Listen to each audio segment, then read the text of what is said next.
Good morning, all. It's good to be with you today, and thank you for being here. My name is Doug Graff. I serve as a wildfire and military advisor for Governor Kotek. I'd like to thank Directors Mukamoto, McMahon, Grant, Felden, Flick, State Fire Marshal Ruiz Temple, and Adjutant General Gronwald for their leadership and coordination to ensure Oregon's preparedness for the coming wildfire season and their readiness to answer questions today. The technical experts stand with me today for any questions. Wildfires will forever impact our state and our nation. The threats will continue to grow as we grapple with hotter, drier conditions due to climate change. We have choices in how we prepare and respond. We can create fire-adapted communities. We can develop safer and more effective responses to support fire personnel, and we can increase the resilience of our landscapes against wildfire. These are the tenets of the National Cohesive Strategy, and they are the foundations of Oregon's wildfire programs. Our office just received an annual wildfire readiness briefing from the agencies with us today. I'll share a few thoughts from the briefing, and then we can take questions. This can help get the important message out to all Oregonians on how to prepare for wildfires. Media partnerships are essential in sharing prevention messaging, and I greatly appreciate you all being here today. Although conditions are forecasted for an average fire season for May and June, average fire season has a different feel from a decade ago. By July and August, we are expecting an above-average severity that will culminate in September and October as the cumulative drying of fuels reaches their peak fire danger. Oregon received a considerable amount of moisture through the winter, and our state has benefited from a strong snowpack, and drought intensity across the state is less than it was this time last year. All good news. However, some regions have experienced persistent droughts, and temperatures are predicted to be above normal over the next several months. So in summary, our fire indicators vary from normal to above normal fire season, and although wildfires are unpredictable, we are likely to see more aggressive and increasingly difficult to control wildfire conditions in the later summer months. Every Oregonian has a role in preventing wildfires. The best way to limit their impacts of wildfires to our communities, our natural resources, and first responders is to be careful and keep fires from starting in the first place. Just like we saw last weekend, temperatures are increasing quickly across our state. It will inevitably get hotter and drier throughout the summer, making it easier for wildfires to start. Oregonians should prepare for a fire season by preparing their yards, by establishing defensible space to protect their homes, being prepared for evacuations, having a plan for the smoke incidents, and above all, helping to prevent fires before they start. To prepare our state, we will leverage our statewide fire coordination system, using technology and advanced firefighting equipment to our advantage. Early and aggressive initial attack are the cornerstone to effective preparedness and response.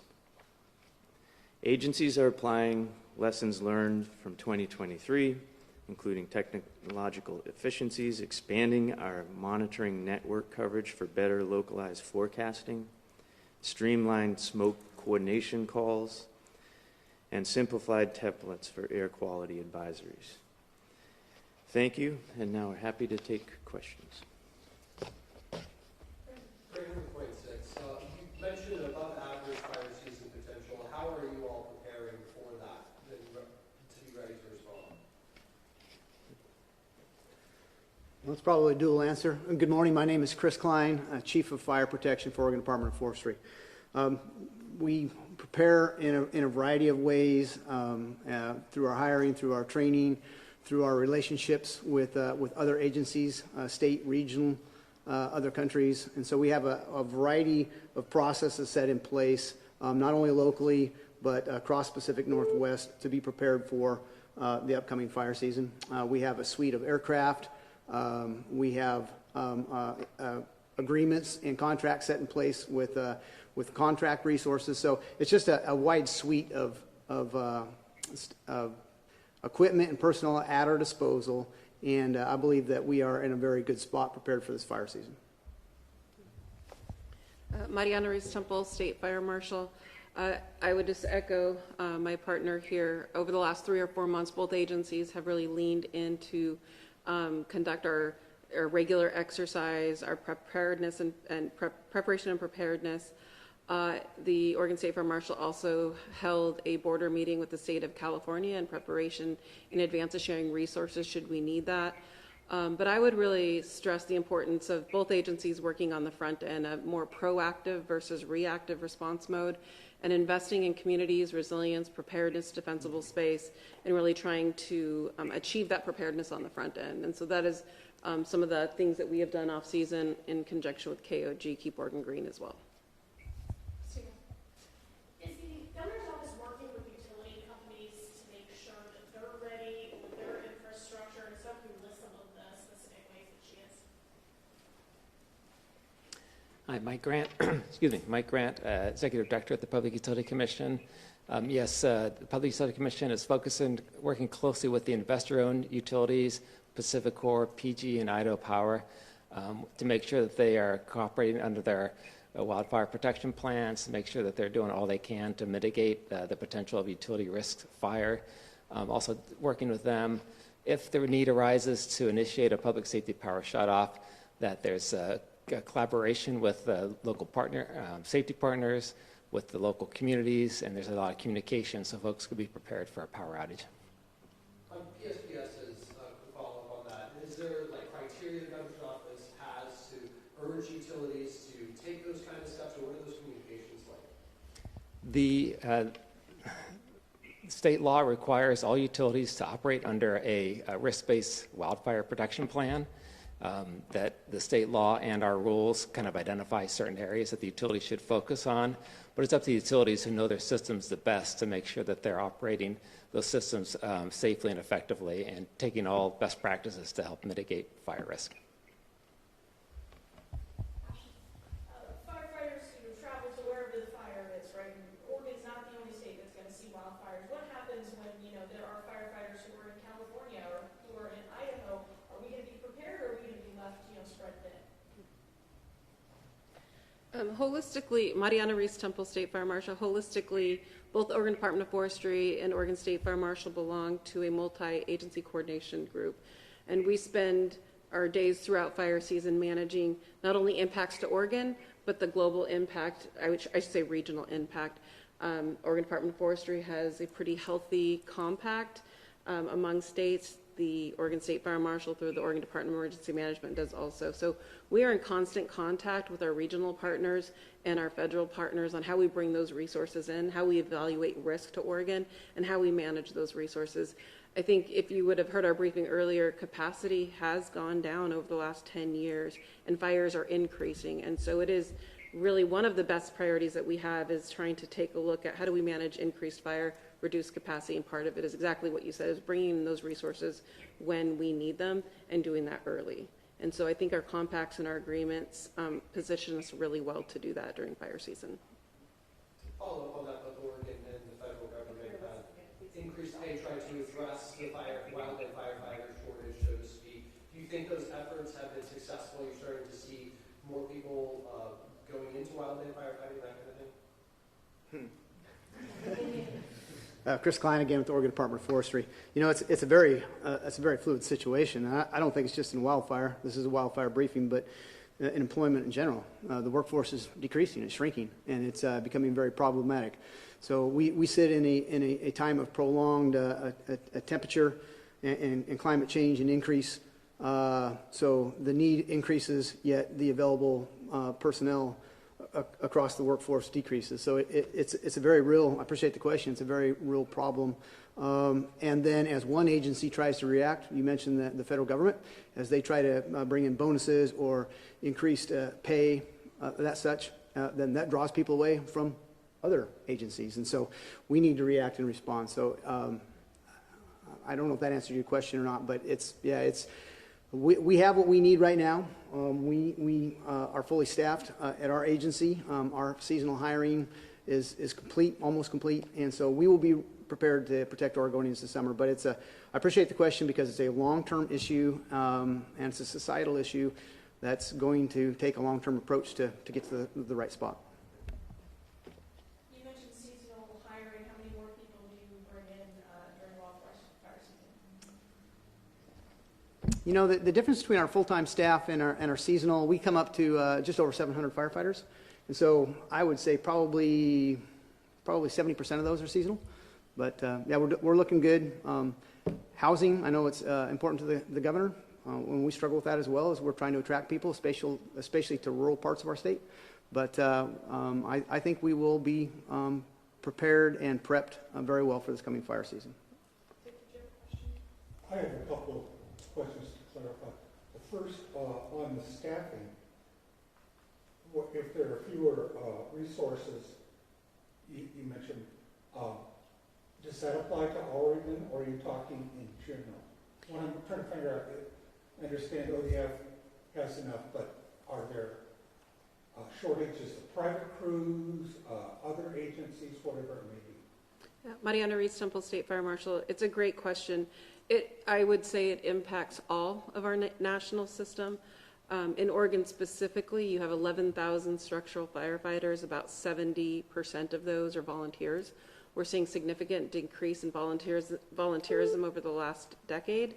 And we are really a full force multiplier in Oregon. And so I think it requires our contractors to be part of this process. It requires our structural fire service, requires ODF, and our relationships federally. And so I would say where we are trending is increased wildfires and decreased fire response systems.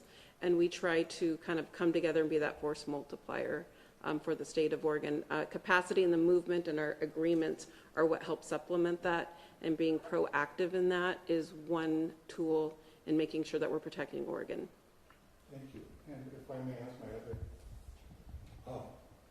it's not clear to me what the various agencies are doing differently this year from previous years, if anything. For the Oregon Department of State Fire Marshal and the Fire Service, we have implemented through Senate Bill 762 what we call the Wildfire Upstaffing Grant.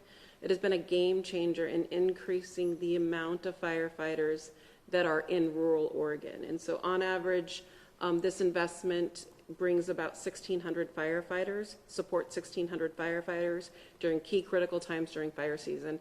It's essentially what I would consider Oregon Department of Forestry seasonal workforce. And so that is one key game changer that was made available through 762, and so we implement that, and we have for the last 3 fire seasons. Christina, you mentioned how much Oregon relies on its volunteer firefighters. They've been asking for a few policy changes for years now, and that still hasn't come through. Why isn't that more of a priority for your guys' offices? Why isn't there more pressure on the legislature to get these passed?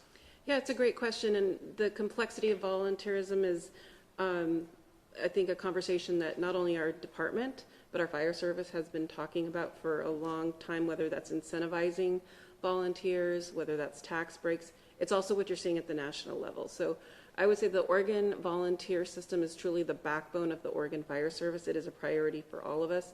I think the complexity of the issues that face our volunteers are why we're seeing the decline. Generational issues, we're also seeing the behavioral health impacts. We're also seeing training requirements. So in terms of the Department of State Fire Marshal, we're really part of that conversation legislatively, and we do help support the Oregon Volunteer Firefighters Association as they work through that in the legislature. Are you pushing for some of those policy changes? As an executive agency, we are neutral on that. We don't push for those, but we certainly partner with our associations and the fire service as they work through those issues. And then maybe it's a question for some of the